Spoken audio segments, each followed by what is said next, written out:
When the young Marine guard looked at my faded uniform and laughed, asking if I was heading to a costume party, he had no idea that 4 generals were racing across the base at that very moment to personally escort me inside. By the time they arrived, his laughter would turn to horror. My name is Maria Rodriguez. I'm 58 years old, and 20 years ago, I was one of the most decorated special operations officers in the United States military. Today, I stood at the main gate of Fort Bragg wearing a uniform I hadn't touched in 15 years. It didn't fit quite right anymore. The fabric was faded from years in a closet. The insignia was an older style that hadn't been used since the early 2000s. And the rank patches, Colonel, looked almost vintage compared to modern uniforms. I looked like someone who had raided a military surplus store. The gate guard, a lance corporal who couldn't have been more than 22 years old, looked me up and down with barely concealed amusement. "Ma'am," he said, trying to keep his voice professional and failing. "Are you sure you're at the right place? There's a VFW hall about 10 miles down the road if you're looking for a veterans meeting." His partner, another young Marine, snickered quietly. "I'm exactly where I need to be," I said calmly. "I'm here on official orders." I pulled out the paperwork from my bag. Official Department of Defense letterhead, stamped with classifications I couldn't read myself. The guard barely glanced at it. "Ma'am, with all due respect, this looks like it might be fake. That uniform is ancient. When did you serve the Gulf War?" "Before that, actually," I said evenly. Both guards laughed openly now.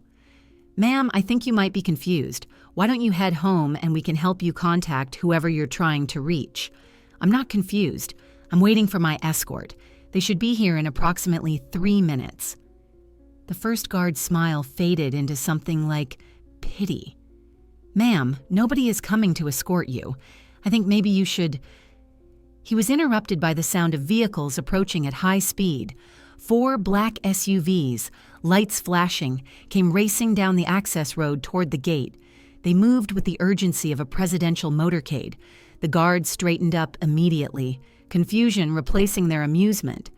The SUVs screeched to a halt directly in front of the gate. 4 men stepped out simultaneously from different vehicles. All of them wore dress uniforms with rows of ribbons and medals. All of them wore stars on their shoulders. 4 generals, a 4-star, 2 3-stars, and a 2-star. The guards' faces went pale. The 4-star general, a tall man in his 60s with silver hair, strode directly toward me. His name tag read, Harrison. He stopped in front of me and rendered a slow, respectful salute. "Colonel Rodriguez," he said, his voice carrying authority and genuine respect. "It's an honor to see you again, ma'am." I returned the salute. "General Harrison, it's been a long time. Too long," he said. "Thank you for coming. We need you." The guards stood frozen, their mouths literally hanging open. One of the 3-star generals turned to look at them, his expression cold. "Did you two verify this officer's credentials when she arrived?" The first guard found his voice. "Sir, she was wearing an old uniform and we thought—" "You thought what, Marine? That you could judge an officer's legitimacy by the age of her uniform? Sir, we didn't know—" Clearly, the general cut him off. "Colonel Rodriguez is here on direct orders from the Joint Chiefs of Staff. She has higher security clearance than anyone on this base, including the commanding general. And you two treated her like a confused civilian. Both guards looked like they wanted to disappear into the ground." General Harrison held up one hand. "We'll deal with this later. Right now, we have more important matters." He turned back to me. "Colonel, if you'll come with us. We have a situation briefing waiting." "Of course, sir." As I walked toward the SUVs escorted by 4 generals, I heard one of the guards whisper to the other, "Oh my God, who is she?" The 3-star general heard it too. He paused and looked back. "That Marine is Colonel Maria Rodriguez, Medal of Honor recipient. 3 silver stars, 5 bronze stars with valor. She ran black operations in Central America, the Middle East, and locations that are still classified. She's saved more American lives than you can count." He paused for effect. "And you laughed at her uniform." The guard looked like he might be sick. I got into the lead SUV with General Harrison. As we drove through the gate, I glanced back and saw both guards standing at rigid attention, their faces showing absolute horror at what they had done. The convoy moved through the base at high speed. Soldiers stopped and stared as we passed. Harrison looked at me with concern. "Colonel, I apologize for that reception. Those guards will face appropriate consequences." "They're young," I said. "They don't know any better. Use it as a teaching moment rather than ending careers. You're more gracious than they deserve. Everyone deserves a chance to learn from mistakes, General. I certainly made enough of them in my career." He smiled slightly. "Somehow I doubt that, Colonel. Your record is nearly perfect. Nearly isn't the same as perfect. But we can discuss my failings later. Tell me about the situation." Harrison's expression became grave. 12 hours ago, a diplomatic delegation was taken hostage in Colombia. 8 Americans, including 2 senators and the ambassador. They're being held by a cartel with significant military capabilities. I nodded, already thinking tactically. Standard rescue protocols? All rejected. The location is too fortified, too many civilians in the area. Every conventional approach we've modeled results in unacceptable casualties, so you need something unconventional. We need someone who's done the impossible before, someone who knows that region, understands cartel operations, and can think in ways that conventional military planning doesn't account for. He looked at me directly. We need the ghost of Medellin. I felt a chill at hearing that old operational name, a name I hadn't heard in 20 years. That was a different lifetime, General. Maybe. But the skills don't fade. The experience doesn't disappear. And right now, 8 Americans are counting on us to do something everyone says can't be done. The SUV pulled up to a secure building. Armed guards stood at every entrance. "How much time do we have?" I asked. 72 hours before they start executing hostages. Maybe less. Then we better get started. As I stepped out of the vehicle, I noticed soldiers stopping to watch. Some of the older ones, veterans with 20-plus years, had recognition dawning on their faces. One master sergeant actually saluted as I walked past, his eyes wide. "Colonel Rodriguez? The ghost? Is that really you?" I nodded to him and kept walking. Inside the building, we entered a command center filled with monitors, maps, and dozens of personnel working various stations. Every single person stopped and turned when I entered. General Harrison raised his voice. "Listen up. This is Colonel Maria Rodriguez. For those of you too young to know the name, she ran some of the most successful special operations in the past 30 years. She's here to plan the hostage rescue operation. Whatever she needs, she gets. Whatever she asks for, you provide. Clear?" "Yes, sir," came the unified response. I walked to the main display showing satellite imagery of the compound where the hostages were held. For the next 3 hours, I absorbed every piece of intelligence. Guard rotations, building layouts, cartel personnel, local terrain, weather patterns, civilian locations. The generals and their staff watched me work, occasionally providing additional information but mostly staying quiet. Finally, I stepped back from the displays. "I can get them out," I said. Everyone leaned forward. "But it's going to be unconventional. It's going to break several rules of engagement. And it's going to require assets and authorizations that normally take weeks to approve." "You'll have whatever you need," Harrison said immediately. "The president has given us carte blanche on this operation. Then let's build the plan." General Harrison pulled up a chair beside me at the main console. "Colonel, before we go further, I need my team to understand who they're working with. Most of these analysts weren't even born when you were running operations." He turned to address the room. "Colonel Rodriguez's file is still partially classified, but I can tell you what's public record. Colonel, with your permission?" I nodded. Harrison pulled up a presentation on the main screen. My official service photo from 20 years ago appeared. I looked young, hard, wearing the expression of someone who had seen too much combat. Colonel Maria Rodriguez enlisted in the Army at 18, Ranger qualified at 20, Special Forces at 22. By 25, she was running classified operations in Central and South America. He clicked to the next slide showing a grainy photograph of a compound at night. Operation Silent Thunder, 1998.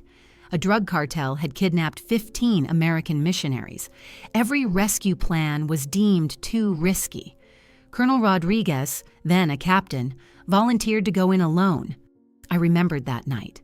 The fear, the calculations, the absolute certainty that I would probably die. She infiltrated the compound, eliminated 6 guards without raising alarm, freed all 15 hostages, and extracted them through hostile territory over 36 hours. 0 American casualties. A young analyst raised her hand hesitantly. "Ma'am, how did you eliminate 6 guards without anyone noticing?" Practice, patience, and the understanding that noise is about more than volume. A silent kill in the right moment is invisible. A loud kill at the wrong moment gets everyone killed. Harrison continued. Over the next 12 years, Colonel Rodriguez ran 73 classified operations. Her success rate was 100%, not a single mission failure. One of the 3-star generals whose nameplate read Patterson added context. To put that in perspective, the average success rate for special operations is around 80%. 100% over 73 missions is statistically impossible. Yet Colonel Rodriguez achieved it. How? Someone asked. I turned to face the room. By never taking unnecessary risks, by planning every detail, by having backup plans for my backup plans, and by understanding that success isn't about being the toughest or fastest or best shot. It's about being the smartest and most prepared. Harrison clicked to another slide. This one showed a cityscape, Medellin, Colombia, which brings us to the operation that made Colonel Rodriguez a legend. Operation Phantom Justice 2004, the mission that earned her the call sign Ghost of Medellin. I closed my eyes briefly. That operation had cost me everything and given me everything simultaneously. The Rodriguez cartel, no relation to the colonel, Harrison said with a slight smile, had declared war on American interests in Colombia. They'd killed 3 DEA agents, bombed the American embassy, and were actively planning attacks on American soil. He paused for effect. The Colombian government wanted them stopped, but couldn't do it publicly without appearing to bow to American pressure. So the operation had to be deniable, invisible, perfect. I picked up the narrative. I went in alone. Deep cover for 6 months. I infiltrated the cartel's inner circle, learned their operations, identified their leadership structure, and documented everything. What was the objective? The young analyst asked. Decapitation, I said simply. Remove the leadership, collapse the organization, make it look like internal warfare rather than American intervention. Harrison clicked through several slides showing grainy surveillance photos. Over 3 weeks, Colonel Rodriguez systematically eliminated the cartel's entire leadership, 23 high-value targets. Each death looked natural, accidental, or like gang violence. The cartel imploded, fighting itself, never knowing an American operator was destroying them from within. Patterson added quietly, the ghost of Medellin, because she moved through the city like a specter, present but invisible, deadly but undetectable. The cartel knew someone was killing them but could never find her. How did you get out? Someone asked. I smiled slightly. That's still classified, Harrison continued.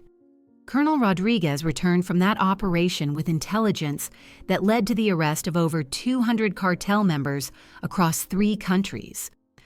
Drug flow to the United States dropped by 40% for 2 years. It was the single most successful counter-narcotics operation in history. He paused, and then she was badly wounded on her next mission. Took 3 bullets protecting her team during extraction. Spent 8 months in recovery, and when offered a medical retirement with full honors, she took it. Because I couldn't do the job anymore, I said quietly. The wounds left me with permanent nerve damage in my right hand. I couldn't shoot with the same precision. In this work, 99% accuracy gets people killed, so I walked away. But you still have the mind, Harrison said, the tactical genius, the ability to see solutions no one else can see. That's why we need you now. I looked at the satellite imagery of the Colombian compound. Tell me everything you know about the current situation. For the next hour, Harrison and his team briefed me on every detail. The cartel holding the hostages was a splinter group from the old Rodriguez cartel. They had American military-grade weapons, sophisticated security systems, and were operating from a compound that was essentially a fortress. Every extraction plan we've developed fails, Patterson said, pulling up simulation results, frontal assault results, and hostage casualties. Aerial insertion gets detected before we land. Stealth approach gets picked up by their sensor grid. Because you're all thinking like conventional military, I said. You're planning operations that follow doctrine and rules of engagement. What should we be doing? Harrison asked. Thinking like the enemy. Understanding what they expect and doing the opposite, using their strengths against them. I pulled up the compound layout and started marking positions. They have excellent perimeter security, so we don't attack the perimeter. They expect military tactics, so we use criminal tactics. They're watching for Americans, so we don't send Americans. Patterson leaned forward. What are you suggesting? That we make them move the hostages voluntarily to a location we control. Harrison's eyes widened slightly. The same approach you used in Silent Thunder. Similar principle, different execution. We create a situation where staying in the compound becomes more dangerous than moving. Then we control where they move to. How? The young analyst asked. I smiled. By convincing them that a rival cartel is coming for them. By making them believe their fortress is compromised. By giving them one safe road out, and then taking them when they're most vulnerable during transport. That's brilliant, Patterson breathed. It's practical, I corrected. Cartels understand cartel warfare. They don't understand American special operations. So we speak their language. I started sketching out the operation framework. We'll need local assets, CIA contacts in Colombia, maybe some friendly cartel members who owe us favors, and a team small enough to be invisible but skilled enough to execute under pressure. I can have all of that within 12 hours. Harrison said. Then let's build this properly.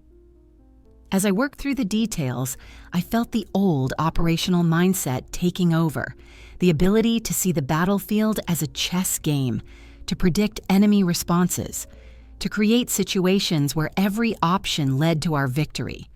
This was what I had been, what I had given up 15 years ago, and it felt like coming home. After 3 more hours of detailed planning, we had a workable operation, risky, unconventional, but with a 78% probability of success, according to the simulations. That's the best success rate we've seen, Patterson said. It's acceptable, I said. Not great, but acceptable given the circumstances. Colonel, Harrison said, I need to ask, are you sure you're ready for this? It's been 15 years since you ran an operation. I looked at him directly. General, the tactics may have evolved. The technology may have changed, but human nature hasn't. Cartels still think like criminals. Hostage takers still make predictable mistakes, and Americans still need someone willing to do the impossible. He smiled. Then let's bring our people home. The door to the command center opened abruptly. The base commander, a 2-star general named Matthews, entered with 2 MPs flanking someone. The 2 gate guards who had laughed at me. They looked terrified. General Harrison, Matthews said formally. I have the 2 Marines who failed to properly process Colonel Rodriguez at the gate. They're here for disciplinary action. Both guards stood at rigid attention, eyes forward, faces pale. Harrison's expression was cold steel. Do you 2 understand the severity of what you did? Yes, sir, they said in unison, voices shaking. You mocked and attempted to deny entry to a Medal of Honor recipient, a combat veteran with more operational experience than everyone in this room combined, an officer who is currently planning an operation to save 8 American lives. The first guard, the one who had made the costume party comment, looked like he might pass out. "Sir, we had no idea. Her uniform was old and we thought—" "You thought you could judge someone's worth by their appearance," Harrison snapped. "You thought that because she didn't look like what you expected, she couldn't possibly be legitimate." Patterson stepped forward. "Do either of you know what the Medal of Honor represents? What someone has to do to receive it?" "Yes, sir," the second guard said quietly. "Tell me." "Conspicuous gallantry and intrepidity at the risk of life above and beyond the call of duty, sir." "Correct. Colonel Rodriguez received hers for single-handedly saving her entire team while severely wounded. She killed 11 enemy combatants with a damaged weapon and 3 bullets in her body. Then she carried 2 wounded soldiers to extraction through hostile territory." The guards said nothing, horror written on their faces. "And you laughed at her," Harrison said, "made jokes about her uniform, suggested she was confused or lost, treated a genuine American hero like she was a burden." I had been watching this unfold quietly, but now I spoke up. "General, may I say something?" "Of course, Colonel." I walked over to stand in front of the 2 guards. They were young, scared, and learning a hard lesson. "What are your names?" the first guard answered. "Lance Corporal James Wilson, ma'am.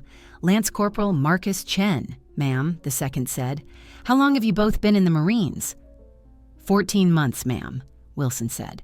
16 months, ma'am, from Chen. I nodded slowly. "So you're both relatively new, still learning, still figuring out how the military works?"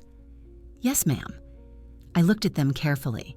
"I'm going to tell you something important, something I want you to remember for the rest of your careers. Are you listening?" "Yes, ma'am." Respect isn't about uniforms or appearance or matching what you expect. Respect is about recognizing that every person has a story, a history, a value that you can't see at first glance. I gestured to my faded uniform. "You saw old fabric and outdated insignia. You made assumptions based on surface details, but you didn't ask questions, didn't verify, didn't consider that maybe, just maybe, there was more to the situation than what you immediately understood." Both guards looked ashamed.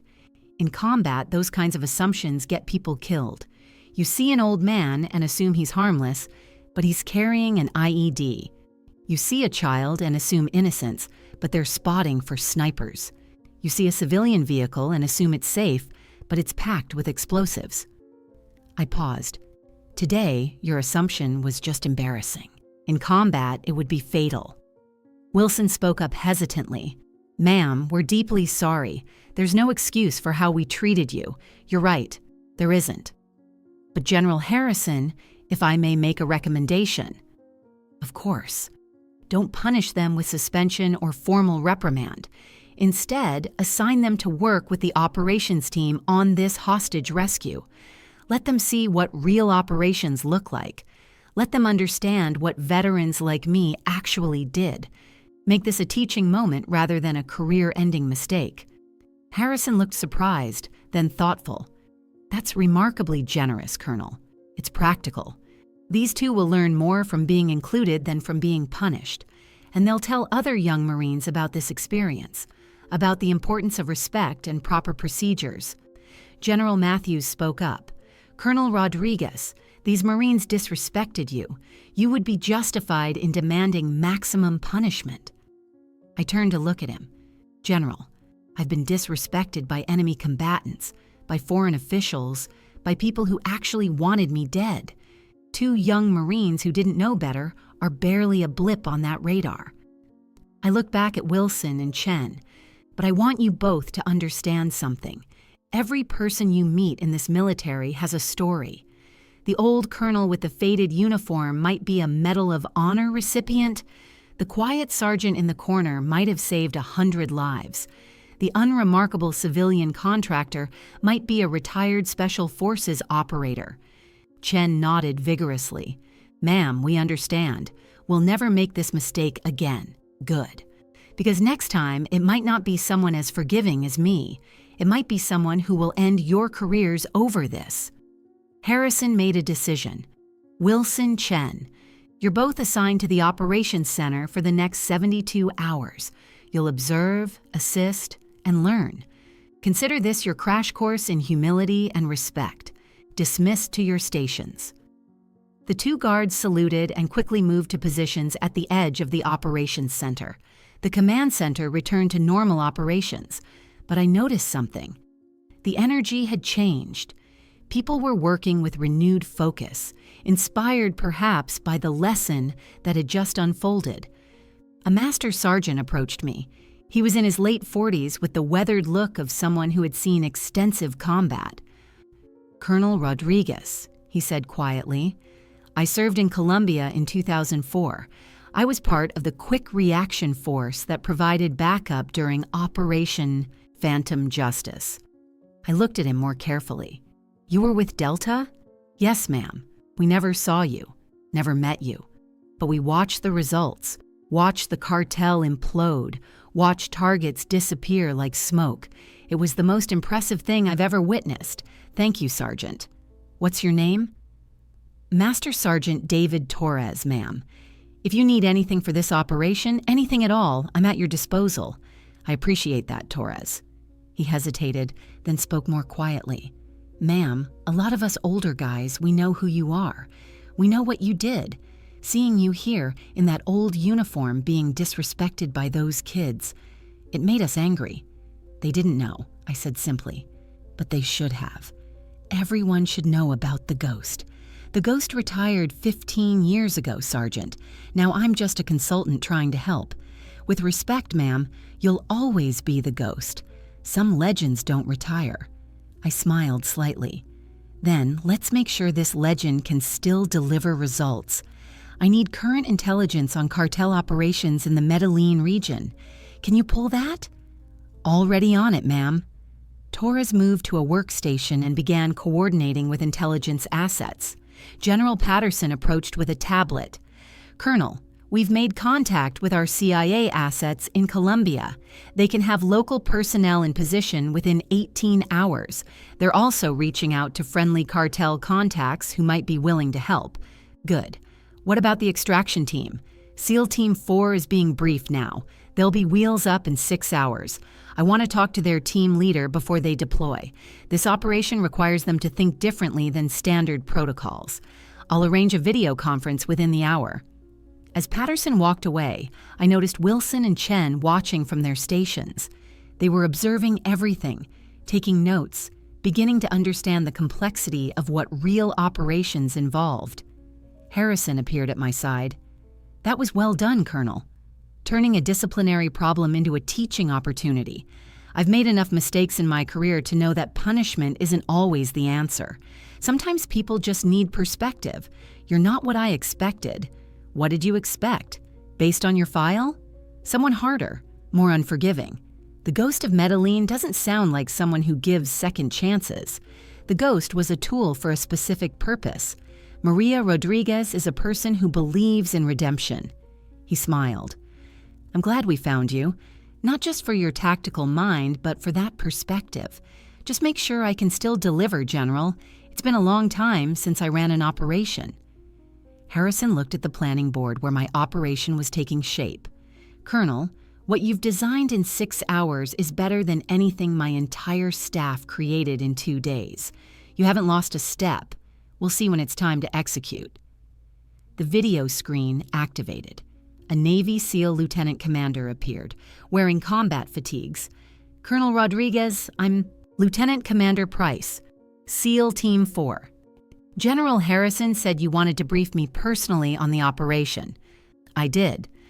Commander, this operation is going to require you and your team to think like criminals rather than military operators. Are you comfortable with that? Ma'am, we're comfortable with whatever gets the hostages home safely. Good answer. Let me walk you through the plan. For the next 45 minutes, I detailed every aspect of the operation. Price asked intelligent questions, identified potential problems, suggested tactical improvements. This was what made special operations work. Professionals who could adapt, who could think unconventionally, who understood that success mattered more than following doctrine. When we finished, Price looked impressed. "Ma'am, this is one of the smartest operational plans I've seen. My team will execute it exactly as designed. I trust you will, Commander. Bring our people home. That's the only acceptable outcome, ma'am." The screen went dark. Harrison checked his watch. "Colonel, you've been working for 8 straight hours. You should get some rest before the operation kicks off." "I will. But first, I want to talk to those 2 guards." I walked over to where Wilson and Chen were stationed. They snapped to attention when they saw me approaching. At ease, I said, "How's the observation going?" "Ma'am, it's overwhelming," Wilson admitted. "We had no idea operations were this complex. Most people don't. That's why assuming you understand something based on surface appearance is so dangerous." Chen spoke up. "Ma'am, we want to apologize again, not just for disrespecting you, but for failing to do our jobs properly. We should have verified your credentials regardless of what you look like. You're learning. That's what matters. 20 years from now, you'll both tell this story to younger Marines about the time you disrespected a Medal of Honor recipient and learned why appearances mean nothing." "We'll never forget it, ma'am," Wilson said. "Good. Now pay attention to what happens over the next 3 days. Watch how operations unfold. Learn from people who have been doing this for decades. That's worth more than any classroom instruction." "Yes, ma'am." I walked to the quarters they had assigned me. A simple room, but clean and quiet. As I lay down, my body reminded me that I wasn't 25 anymore. I was 58 with old wounds that ached and a hand that would never be the same. But my mind was still sharp, still capable of seeing patterns and solutions. In 48 hours, we would execute the operation. 8 Americans would either come home alive or we would fail. There was no middle ground. The ghost of Medellin was about to prove whether legends could still deliver. 48 hours later, I stood in the operations center watching live feeds from Colombia. SEAL Team 4 was in position. CIA assets had successfully planted the misinformation. The cartel was preparing to move the hostages, exactly as predicted. "Colonel, status check," Harrison said beside me. "All assets in position. Cartel leadership believes a rival group discovered their location. They're moving the hostages to what they think is a safe house. It's actually a kill box." Patterson monitored communications. SEAL team confirms visual on the convoy. 3 vehicles, 8 hostages visible in the center vehicle, approximately 12 guards. "Right on schedule," I said. "Commander Price, you have green light. Execute on your discretion." "Copy that, Colonel." Price's voice came through the comms, moving to intercept. The operations center fell silent. 40 personnel watching screens showing infrared feeds from drones overhead. The convoy moved through the mountainous terrain exactly along the route we had predicted. The route we controlled. Price's voice came through calm and professional, in position, taking the shot in 3, 2, 1. On the screen, the lead vehicle's tire exploded. The convoy skidded to a halt in the narrow mountain pass, exactly where we wanted them. "Execute, execute, execute," Price commanded. What happened next took 90 seconds. SEAL team members appeared from concealed positions. Precision fire eliminated the guards before they could react. Flashbangs disoriented anyone still conscious. Smoke grenades created visual cover. "Hostages secure," Price reported. 8 Americans, all alive. Minor injuries only. 13 enemy combatants neutralized. 0 friendly casualties. The operations center erupted in restrained cheers. Professional celebration, aware that the mission wasn't complete until everyone was out. "Get them to the extraction point," I said into the comms. "Time is critical. Moving now, Colonel. ETA to extraction 12 minutes. Harrison gripped my shoulder. "You did it. The ghost still has it. We'll celebrate when they're wheels up and safe." 12 minutes felt like 12 hours. Everyone watched the feeds as the SEAL team moved the hostages through difficult terrain to the helicopter landing zone. Wilson and Chen stood at their observation station, eyes wide, watching real combat operations unfold. Extraction point reached, Price finally reported. Loading hostages now. Get them home, Commander. That's the plan, ma'am. 3 minutes later, Helos are wheels up, all personnel accounted for, mission success. The operations center exploded in genuine celebration this time. People hugged, shook hands, cheered. Harrison pulled me into a brief embrace. Colonel Rodriguez, you just saved 8 American lives with a plan everyone said was impossible. I smiled. Impossible just means nobody tried hard enough. Patterson approached with updates. Colonel, the hostages are being taken to the American Embassy in Bogota. They'll receive medical evaluation and be flown home tomorrow. The State Department is preparing a statement. What about the cartel? Scattered and confused? They think they were hit by a rival group. They have no idea American Special Operations were involved. Perfect. That's exactly what we wanted. General Matthews entered the operations center. Colonel Rodriguez, outstanding work.